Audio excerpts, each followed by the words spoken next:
I met this guy online. Let's call him Daniel. We met on an online dating app.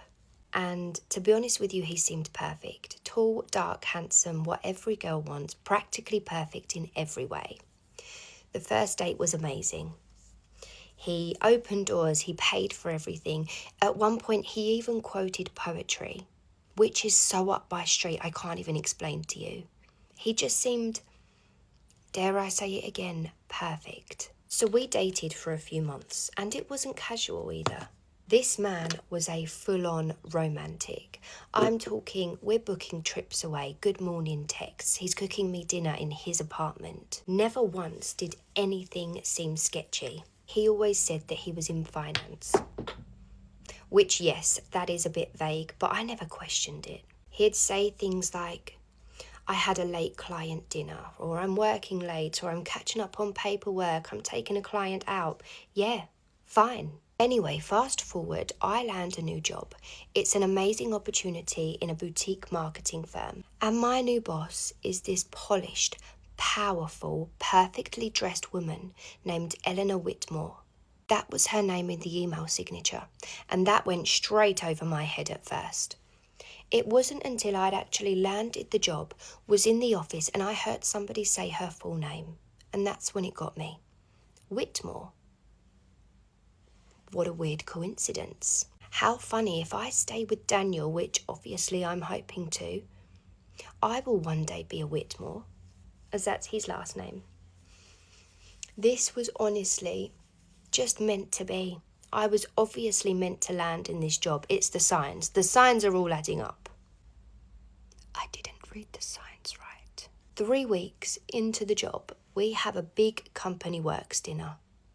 And in walks Eleanor, my boss, with her husband. I almost choked on my wine.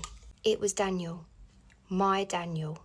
He walked in holding her hand like it was the most normal thing in the world. My boyfriend standing next to his wife, who also happens to be my boss. When he saw me, his face went pale. He mumbled something to Eleanor and excused himself from the table. And then 5 minutes later, I received a text saying, we need to talk. Please don't tell anybody. I didn't follow where he had gone to talk. I sat through the rest of dinner in shock. Every bite of risotto just tasted like betrayal. I smiled. I nodded. I even made polite conversation, but internally my whole life was burning to the ground. As you can imagine, I had a completely sleepless night. I didn't hear any more from him, I'm guessing because Alina was back with him now. He couldn't risk messaging me again. And then the next morning came. I walked into Eleanor's office, shut the door behind me and said to her, I think there's something you deserve to know. I told her everything. Not out of pettiness. Okay, maybe 20% out of pettiness. But mostly because she deserved to know. I told her how we met. I showed her the messages, the pictures, even the Spotify playlist that he made called Us. She sat there perfectly still until I finished. And then she said something that honestly terrified me to my core, and I don't know why. She said, thank you. Now please leave my office and shut the door. I did exactly what she told me to do. And I don't know what was said in that house that night, but I do know this. He was gone from all social media within 24 hours. Eleanor took a personal leave for a week. And when she came back, she gave me a raise. A big one.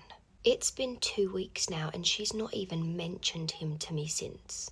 And obviously I've not brought him up to her. But every time she walks past my desk, she gives me the smallest hint of a smile. Almost like an agreement between two women who refuse to be played. And so I thought that was the end of it.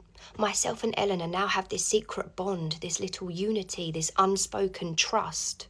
You know, we move on with our lives, we move on with our jobs, everything's fine again.